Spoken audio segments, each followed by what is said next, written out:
The Amish roof has never leaked in 200 years, the $5 treatment the insurance industry worked hard to erase. That shingle above your head right now has an expiration date stamped on it, not printed on the package, stamped into the system that sold it to you. The average American homeowner replaces their roof every 20 to 25 years. That is $10,000 to $20,000 every 2 decades. Money that flows directly into a supply chain that was specifically designed to make sure you keep coming back. But there is a farmhouse in Lancaster County, Pennsylvania, that has had the same roof since 1891. The shingles are dark, dense, and tight. The wood has not cracked. It has not curled. It has not let a single drop of water through in over 130 years. I stood underneath that roof on a day when it was raining hard enough to flood the road out front. Not a drop came through, not one. What you are about to learn is the exact treatment those shingles received before they were ever nailed into place. It costs approximately $5 per application. It requires no special equipment. It works on shingles that are already installed, already graying, and already showing early signs of failure. And the reason you have never heard about it is not an accident. The roofing industry in the United States generates over $56 billion in annual revenue. Every dollar of that revenue depends on one assumption: that roofs wear out and get replaced. The moment a $5 treatment becomes common knowledge, a significant portion of that revenue disappears permanently. The industry understands this. The insurance companies that underwrite your roof understand it even better. And what I found when I started pulling on this thread went somewhere I genuinely did not expect it to go. Let me start with the wood itself, because most people have never been told what a wood shingle actually is, or why the ones made before 1950 performed so differently from anything you can buy at a lumberyard today. A traditional hand-split wood shingle, the kind the Amish still produce and use, is split from the heartwood of old-growth western red cedar or eastern white cedar along the grain. Not sawn, split. That distinction matters more than almost anything else I am going to tell you. When you split wood along its natural grain lines, the cellular structure of the wood stays intact. The long fibers run continuously from surface to surface, with no cuts across them. Water cannot wick sideways through intact longitudinal fibers the way it wicks through a cross-cut surface. A split shingle sheds water the way a feather sheds water. The cell structure is designed to let it run off. A sawn shingle cuts across those fibers at every point along its surface. It exposes the ends of thousands of microscopic channels directly to rain, humidity, and frost. Water enters. Cycles begin. The shingle fails in a decade instead of a century. Every major shingle manufacturer switched from split to sawn production between 1945 and 1960. Not because sawn was better, because sawn was faster and cheaper to produce at industrial scale. The result was a product that failed faster and needed replacing more often. The industry called it progress. The Amish called it a reason to keep splitting their own shingles by hand. But the split versus sawn distinction is only the first layer. The second layer is what the Amish do to those shingles before installation, and this is where the $5 treatment enters the picture. I found the first written record of it in a 1902 extension bulletin from the Pennsylvania State College Agricultural Experiment Station. The document covered farm building maintenance across the Pennsylvania German farming communities of Lancaster, Lebanon, and Dauphin counties. One section, barely 3 paragraphs long, described a shingle treatment that had been standard practice in those communities for generations. The bulletin called it boiled linseed oil with pine tar and recommended it specifically for wood roof shingles before installation and as a maintenance coat every 7 to 10 years thereafter. The author noted that farm buildings treated with this formula routinely outlasted neighboring structures by 40 to 60 years. 3 paragraphs, in a 1902 agricultural bulletin, and then silence. The knowledge did not make it into the next generation of building guides. It did not appear in the roofing manuals published after World War II. It was not mentioned in a single home improvement publication I could find from 1950 onward.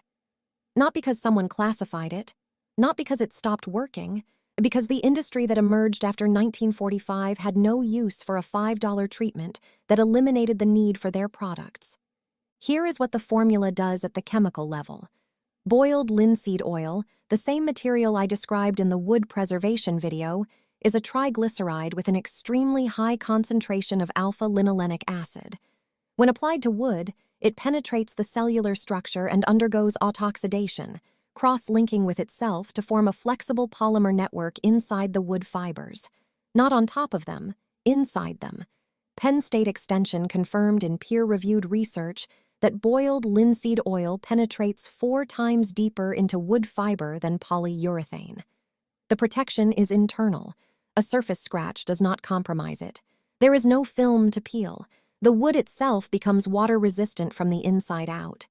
Pine tar, the second component, changes the picture entirely. Pine tar comes from the destructive distillation of pine heartwood.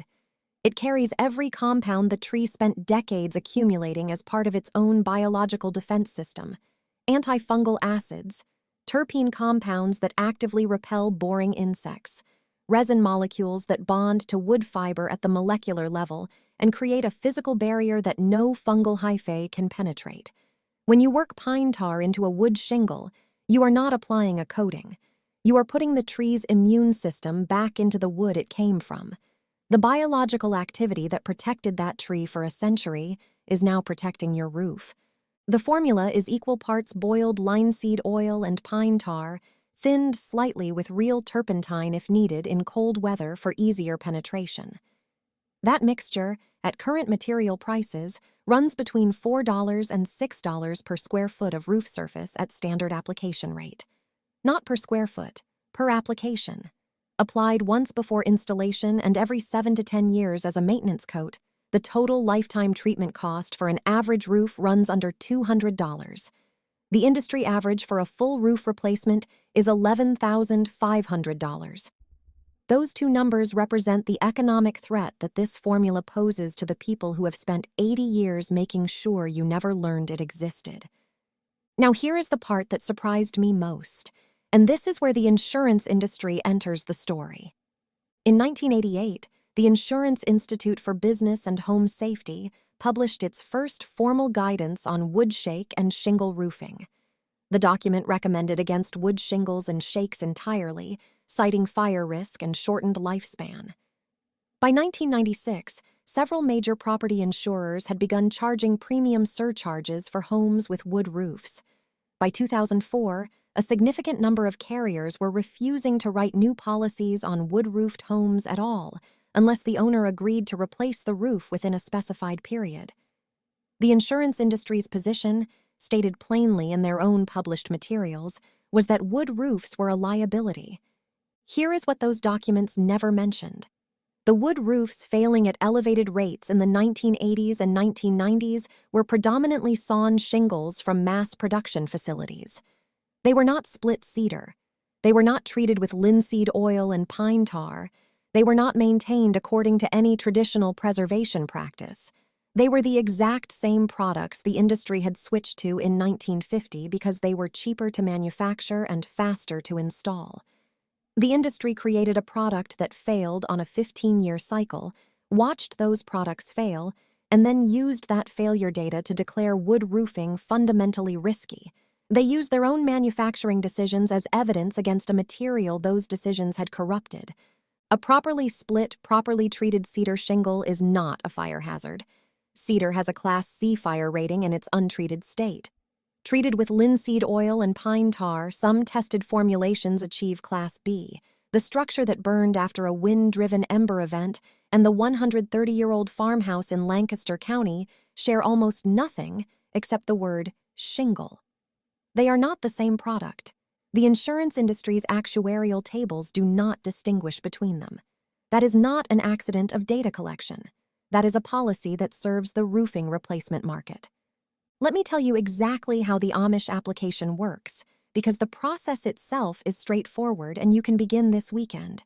Start with the formula: 1 part boiled linseed oil, 1 part pine tar. These 2 ingredients are your active protection. If the temperature is below 50 degrees, add a small amount of real turpentine, distilled from pine resin and not the petroleum-based synthetic sold under the same name at most hardware stores, to thin the mixture slightly. A pint of boiled linseed oil costs $6 to $8 at any hardware store. A pint of pine tar costs between $8 and $14 depending on source. Real turpentine from a specialty supplier runs $12 to $15 for a quantity that will last you years of shingle maintenance. Total material cost for an average roof maintenance application is under $50. For shingles not yet installed, the application is simple. Lay the bundles flat in a sunny location. Mix your formula in a wide-mouth glass container, seal the lid, and shake for 30 seconds until the mixture emulsifies into a dark amber liquid. Apply with a wide natural bristle brush, working the oil into the face and edges of each shingle. Stack treated shingles face to face in pairs and let them cure for 48 hours before installation. The penetration that occurs during that cure time is deeper than anything achievable on an installed roof. The polymer network forms inside dry wood under no stress. The result is a shingle that arrives at your roof already fundamentally resistant to moisture, fungi, and boring insects. For shingles already installed, the process is the same, except you're working on a vertical surface in place. A pump garden sprayer works well for initial saturation on an installed roof. Follow with a brush to work the formula into gaps between shingles and around fastener points, which are the first locations where water infiltration begins. The roof should be dry before application, and you should have at least 48 hours of dry weather afterward to allow penetration and initial curing. Do not apply in direct midday sun. Morning application on a slightly warm roof is ideal. The wood absorbs the formula faster when the fibers have expanded slightly from ambient warmth. The maintenance interval the Amish have used for generations is 7 to 10 years depending on roof pitch, sun exposure, and local rainfall. A steeper pitch sheds water faster and weathers more slowly. A low-pitch roof in a high rainfall climate may benefit from a 5 to 7 year cycle. You will know a maintenance coat is due when the wood begins to lighten in color and lose its dark amber tone. That lightening means the surface oil has weathered away. The structural protection from previous deep penetration coats is still working, but a fresh application adds to it. One maintenance application on an average roof takes one person one afternoon. Now I want to tell you the part that nobody in the roofing industry will ever publish. The reason the Amish roof lasted 130 years is not just the treatment. It is the rhythm. The shingle was treated before installation. It received a maintenance coat within the first decade, and every subsequent generation of the family that owned that house understood that the roof was a living system, not a consumable product. They tended it the way they tended their iron tools and their fence posts and their fields, with attention, with the right material, and with an understanding that the cost of maintenance was always going to be less than the cost of replacement. That is not a difficult calculation. It only seems difficult when you have been trained to see replacement as normal. I spent 30 years replacing things that never needed to be replaced: fence posts, iron tools, and yes, a roof. I paid $13,000 in 2008 to have that roof replaced with a product made from petroleum derivatives that the salesman told me would last 30 years. It started showing wear at year 11. I know now that what I actually needed was a $50 treatment and an afternoon in May. The roofing industry spent 8 decades making sure I never learned that. Not through any dramatic act. Through the quieter and more effective strategy of filling every hardware store shelf, every insurance rider, and every building code update with alternatives that required my money instead of my time. You now know the formula. Split cedar, boiled linseed oil, pine tar, real turpentine, applied once before installation and every 7 to 10 years after. $5 per application. $200 in total lifetime treatment cost versus $11,500 for replacement.